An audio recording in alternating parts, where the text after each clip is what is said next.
Hi everyone, it's Jen, Janine and Felicity from Ready Together. And Janine, do you want to kick us off today? Yeah, so this morning we get a lot of questions about sleep within our group, and our babies are of all ages, but mainly sort of in those first 3 months, 3, 4, 5 months. So we've asked Cheryl, who's Cheryl Fingelson from Cheryl the Sleep Coach, to come in and have a chat to us this morning, just answer some questions that we have that we're often asked, and just to help guide these early parents as to what to expect and what our babies are capable of and what they're able to do. And yeah, so thank you so much for joining us. It's really nice to see you. It's my pleasure, and you girls are doing a wonderful job. Oh, thank you. Thank you so much. Can you just tell us a bit about your background and how you got into being a sleep coach? Okay, my story's on my website, but to put it in a nutshell, I have 2 beautiful boys, and my focus was on bringing up my children. Unfortunately, I lost twins at various different ages, so my focus in the early days were my 2 boys, get them through the tragedy of the losses, and then later down the line I could focus on myself. But I spent a lot of time in the peds wards and in ICU, and I noticed how sleep deprivation really got hold of these parents. So whether it is parents that have just had babies or parents that had children in hospital or what it is, it just hit me so hard how sleep deprivation just can break people down day by day. But as I say, it wasn't my time for me, it was my time to bring up my children. Once my children were older and we immigrated, we've been here 33 years, and I got my big child, my husband, settled. It was time for me to, having 3 boys is difficult, especially that big one that you can't really boss around. I hear you. But everybody was settled, and it became my time. So I started research and into sleep, and just to focus on sleep. And I really did a lot of research and went through a lot of these programs to find out which I felt comfortable with. And I found that I didn't like this cried out or control crying. Cried out, we leave the baby, we go. Control crying, you go in, out, in, out. It doesn't sit with me. I feel you're rewarding the baby for crying. You leave it to cry, then you come back, you help it, it stops crying, you go out. And so my technique is a gentle technique, and we with the baby the full time we're teaching the baby. Therefore, we don't, it has no separation anxiety or insecurity, because we do it slowly over time. So I studied in America and Canada, and I'm constantly doing courses. So I'm internationally certified, so I feel quite confident that when I'm given a case, I know we can get there, provided we work together. So honesty is the key to everything. As long as the parents are going to be honest with me, I can help them. So my journey started, and all I can say is every day I love it. I love those babies. I'm working with babies usually from 4 to 6 months, which was the age that my one twin passed away. My other twin passed away at 2.5 years, and that's basically my age. So these babies they're food for my soul. So it's not just working with any mother, it's working with a mother and a baby that I treasure. So it's very special to me to be able to get these mums to get their babies sleeping. And I'm there for whatever. I don't mind. Thank you. That is such an incredible story. Thank you so much. And it's clear that you're incredibly qualified, which is so important. But the fact that you've taken that grief for your twins and then this ongoing connection with babies, it's clear how passionate you are about what you do, and it's very special. So I'm really excited to be bringing you into the Ready Together community. I just wanted to say that. Yeah, thank you. Thank you. So where we might kick off, because I'm sure you would agree, there's a bit of a difference between sleep and all the issues that come up for people under 4 months and then over 4 months. So could we start today by just, what kind of advice or tips could you give for our mums that have babies under 4 months and they're in the midst of that fog, they're recovering from their birth, and maybe one of the concerns people sometimes have is, what if I'm making a rod for my own back by holding my baby all the time? What do you think? What advice could you give them? So first of all, my first tip is there's help out there. And I think far too often the mums feel they've got to do it themselves. Yeah. Otherwise, they've failed. And to me, you succeed when you can put your hand up and say, I need help. Felicity, I don't know what I'm doing. Or just help me. I need to know how to feed. Or please help me bring up my child, Jen, or how do I settle? That's what we got Janine for. So until they're 4 months, there's no habits that form, none whatsoever. So I'm sure, although I say I'm sure, there are so many mums that don't realize we should be pregnant for another 3 months. And if we were, oh my gosh, imagine then to have to deliver this baby. So nobody wants to do that. No. So if we can really think about it, in your tummy, your baby's in your tummy, and it's kept nice and warm and cozy and cuddled, and that's why we swaddle, and that's why we hold, because that's what they used to. And your baby's not going to come out into this world and say, here I am, feed me and I'm going to sleep. Trust me, girls, that doesn't happen. So if your baby needs to be cuddled, cuddle it. Only after 4 months can we actually start getting them into any routine. So at this stage, to those mums that are professionals or perfectionists, or call it whatever you want, your baby's not going to fit into your pattern. Your baby is not a robot. Your baby's a little person. And what we've got to do from the beginning is to try and understand their personality and work with them, not against them. So if you've got a very sensitive baby, don't have a lot of noise and people picking it up and passing it around.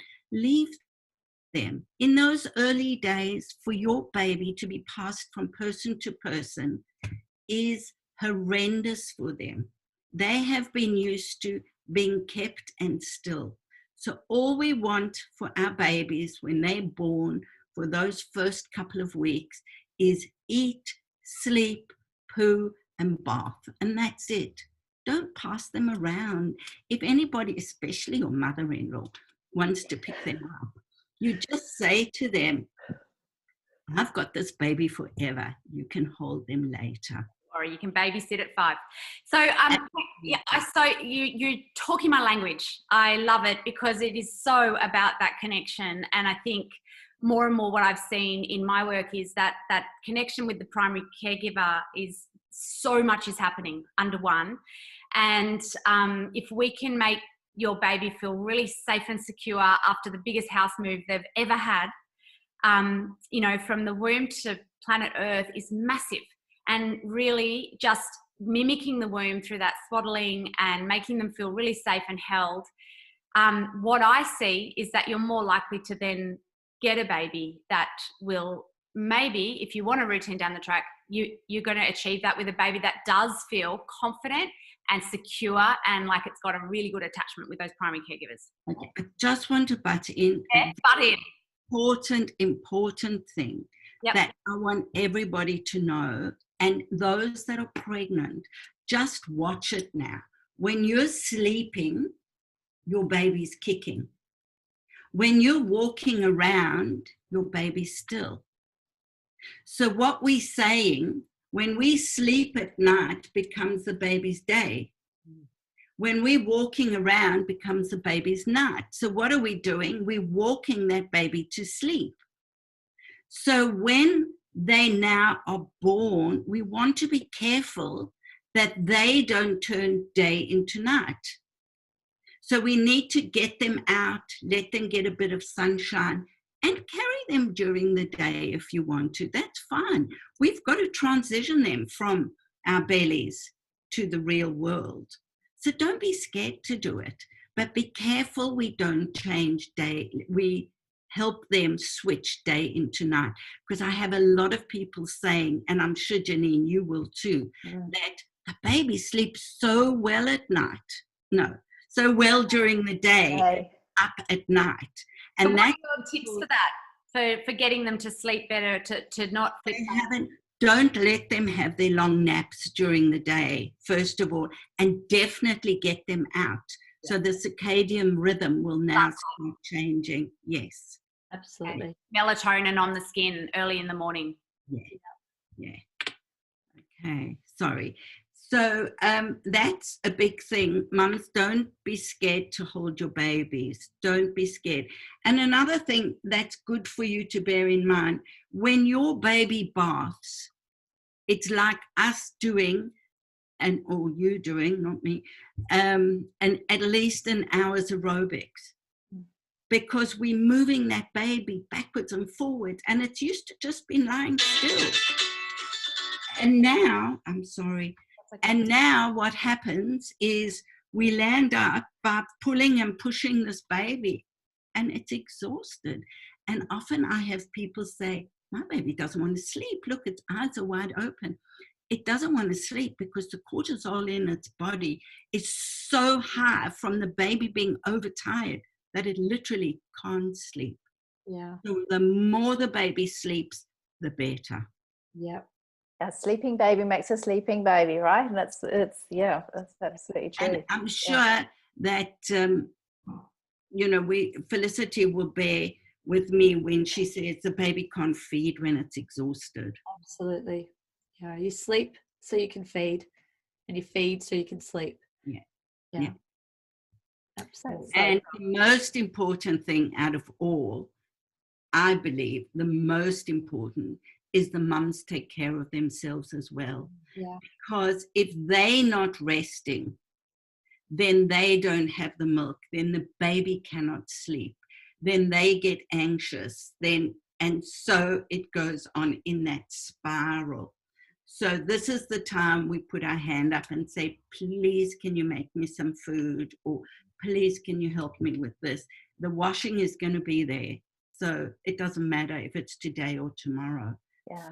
But ourselves are our first concern. So true. Such good advice, because we so often think about the baby and we forget about mum, but it doesn't work if she's run down, does it? No. What about, with your mask first, and then you support others. Yes. So. It's the same as in an aeroplane. You put the mask on you and then you worry about the baby, because otherwise who can you save? So what about, say someone's got a baby and they've held that beautiful baby to 4 months, but they're wondering, look, what do I start thinking about from 4 months in terms of sleep? So sleep crutches are very important, and it's so easy to give your baby a sleep crutch. Now, after 4 months, and I rarely say after 4 months, between 4 and 5 months is a good time to start sleep training. And what we do, we then, up until 4 months, what I call it is sleep shaping. So from 3 months, we start easing towards a little routine, and we start with a routine. From 4 to 5 months, we sort of comfortable in a routine, and early to bed is the way we get babies to sleep. Okay, not just 9 o'clock, 10 o'clock, because the baby doesn't want to sleep. So from 4 months, melatonin is started being released in the body, And what we want to work is with melatonin. We don't want it to, obviously, the baby to be overtired, because then the hormone called cortisol is released, which then acts as adrenaline. We're not going to go into too much, because for the young babies, this is a step ahead, and I don't want you worrying about it then. All I do want to say is routine, consistency, and finding their sleep window is the key to everything. Yeah. And we have those, we are 85% there. The little bit extra is where we get our help and we get the timing right. So their naps right and the timing. So when I start with a family, we don't worry about day naps, in as much as a baby has to have day naps. So if you've been rocking or feeding to sleep, I let you continue. Because if you have bad day naps, you're not going to have a good night. So we need day naps for a good night. Too difficult to concentrate on sleep training day and night. So we start with nights first. Once a mum is sleeping a certain amount of blocks of sleep, you feel revitalized and you're ready to tackle the next challenge that's put your way. So we gently teach the child to sleep at night. And as I say, routine is ultimate, and that's what we start. Routine, learning about the sleep window, and being consistent. A very good thing pre 4 months is starting to learn your baby's cues, which obviously is very important, because for those mums that have got their bubs now, and for those that are going to have their babies soon, they will soon learn when you're playing, as in talking to a baby, changing the nappy, when they turn their head away or their arms become very jerky. Then we know, cut, put me to sleep. Yeah. And those are the times that we've got to watch so that we can get our babies to sleep at the right time.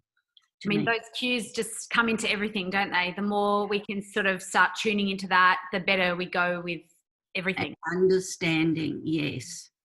Understanding, start understanding your babies. Yeah, meeting their needs. So we just have one final question today. We just are wondering, one of the things that comes up all the time is catnapping. Is there anything that we can do when we've got a baby that really wants to catnap through the day? What I want to reassure everybody is catnapping does stop. Okay. Between 6 to 8 months, maybe 9 months. So you've got a journey to go. We have an option. Either we stress about it or we go with it. My advice is go with it. I love that. You've got a baby that catnaps, that you can stand on your head, you will not be able to change it. So my advice is try for 5 or 10 minutes to resettle. If after that the baby hasn't settled, pick it up. When you see those tight signs again, put it down again. Oh, I wish I had you about 8 years ago, because I had this firstborn that just did everything by the book. He slept in beautiful 3-hour chunks, and then this second baby came along, and I thought, well, I know exactly what to do with you, and I would stand and try to resettle this baby, and he never, ever, ever did it, and I just wish I had given up, put him in the carrier, got on with my life. Okay, and if you did manage to settle, after 3/4 of an hour to an hour, he'd give you 5 minutes. Yeah, it was hopeless. So, you've met those babies before, haven't you, Cheryl? Yeah. Don't waste your time, girls. If you've got a catnapper, let them have 4 or 5 catnaps a day. And you know, once he worked it out, you know, and I never bothered with my 3rd and 4th. I had worked it out, but yeah, it's a learning curve. It is a learning curve. and you never stop learning. I just have to tell you a little quick story. Okay. I was once helping a mum with their baby, and I was putting the baby to sleep, and the mum was outside, and I came out and she said, do you know when that baby was crying, I was crying too. I said, love, at 46 you still cry for your children. So it never stops. We love them. It doesn't matter what age they are. We're there for them. We support them, and that's fine. Oh, that's so So lovely. true. I love that. Yeah. Thank you so much for taking the time, Cheryl, to talk to us today. We would love to have you back. You're an absolute wealth of knowledge and such. Anytime. And the girls are welcome to give me questions through the site or whatever they want. Yeah. Amazing. Thank you. Thank you so much. So fantastic. So yes, thanks again, and we'll talk to you again soon. Thank you all. And those that haven't had your babies, you're in for the treat of your life. Yeah. Those that have got your babies, don't wish their life away. Enjoy every day. It goes so quickly. Oh, Fantastic that's advice. so true. Thanks, Beautifully Cheryl. said. Thank you. Bye. Bye.